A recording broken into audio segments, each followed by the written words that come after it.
بسم اللہ الرحمن الرحیم۔ میں ہوں فیصل رندھاوا۔ امید کرتا ہوں کہ سب احباب خیریت سے ہوں گے۔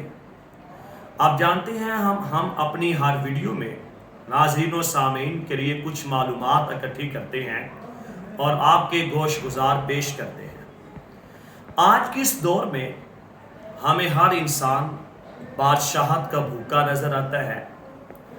ہر انسان کی تمنا ہوتی ہے پیسہ، دولت اور خیر خواہی ساری کی ساری میرے ہی دروازے پر آ جائے۔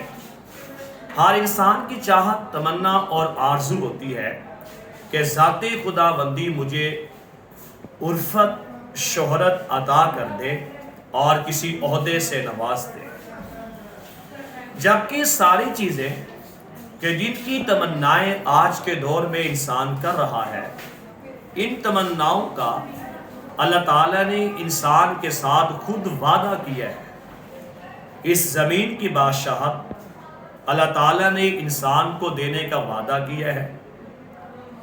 مال و متاع سب کچھ یہ انسان کے لیے ہی ہے۔ یہ عہدے، یہ جاہ و جلال، یہ سب کچھ انسان کے لیے ہے۔ اللہ تعالیٰ کی ذات نے نا انسان کے ساتھ وعدہ کیا ہے۔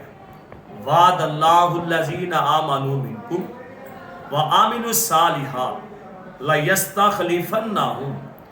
قرآن کریم کی آیت کے مطابق کہ اللہ تعالیٰ ایمان والوں کے ساتھ یہ وعدہ کرتا ہے کہ وہ تمہیں ضرور بادشاہت عطا کریں گے۔ آج کی اس ویڈیو میں ہم ایک اہم پیغام دیں گے کہ دنیاوی بادشاہت انسان کو کیسے مل سکتی ہے، اللہ تعالیٰ نے اس کے کیسے اصول مقرر کیے ہیں اور کیا کیا ضوابط مقرر کیے ہیں۔ ذات خدا بندی انسان کو مال و متاع عطا کرتے ہیں تو کیسے عطا کرتے ہیں، ذرا سنیے گا بات توجہ سے۔ مجھے امید ہے کہ آپ کو ہماری یہ ویڈیو ضرور پسند آئے گی۔ آپ اس کو لائک کریں اور شیئر کریں اور ہمارے چینل کو سبسکرائب کریں۔ انسان بادشاہت کا بھوکا ہے، انسان دولت کا بھوکا ہے، انسان جاہ و جلال کا بھوکا ہے۔ اللہ تعالیٰ کی ذات نے نا انسان کے ساتھ یہ وعدہ کیا ہے کہ اس کو ضرور بادشاہت عطا کریں گے۔ لَيَسْتَخْلِفَنَّهُمْ فِي الْأَرْضِ كَمَا اسْتَخْلَفَ الَّذِينَ مِن قَبْلُ۔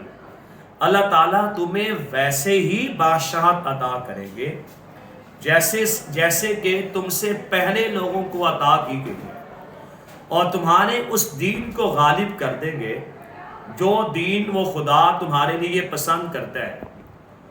اب دیکھیں، اللہ تعالیٰ نے نا ایک شرط رکھی ہے کہ وہ تمہیں بادشاہت کیسے عطا کرے گا۔ یہ بادشاہت ایک مسلمان کا، ایک مومن کا حق ہے، اور اس زمین کے اوپر امن، شائستگی اور تہذیب و تمدن کا عمدہ ماحول تب ہی پروان چڑھے گا جب اقتدار، سلطنت اور حکومت ایک مسلمان کے زیر اقتدار ہوگی، پھر ہی اس دنیا کے اندر امن آ سکتا ہے۔ اللہ تعالیٰ نے وعدہ فرمایا ہے بادشاہت کا مسلمان کے ساتھ، لیکن اس کی شرط رکھی ہے کہ عامل الصالحات، تم لوگوں نے نیک اعمال کرنے ہیں۔ نیک اعمال کر لو، بادشاہت تمہاری۔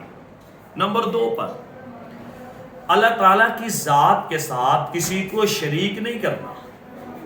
یہ شرک ایک ایسا کبھی عمل ہے کہ ذات خداوندی اس کو ہرگز نہیں پسند کرتے۔ نیک اعمال کر لو اور اس کے ساتھ کسی کو شریک نہ ٹھہراؤ۔ اپنے آپ کو مکمل طور پر اسلام کے لبادے کے اندر اوڑھ لو، یقیناً یہ بادشاہت تمہاری ہے۔ عمر فاروق رضی اللہ تعالیٰ عنہ کو اللہ تعالیٰ نے اس زمین کی بادشاہت عطا کی۔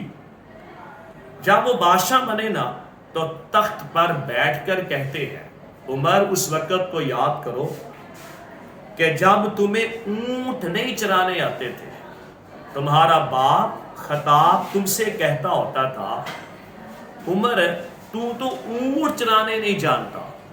آج ایمان کی بدولت، حضور کی اطاعت کی بدولت اللہ تعالیٰ نے ہمیں بادشاہت عطا کی ہے اور ہم اس زمین کے نظام کو چلا رہے ہیں۔ نمبر 2 پر آپ مال و متاع، پیسہ دولت کس طریقے سے حاصل کر سکتے ہیں؟ اسلام سے بڑا رہنما ہمارا کوئی نہیں ہے۔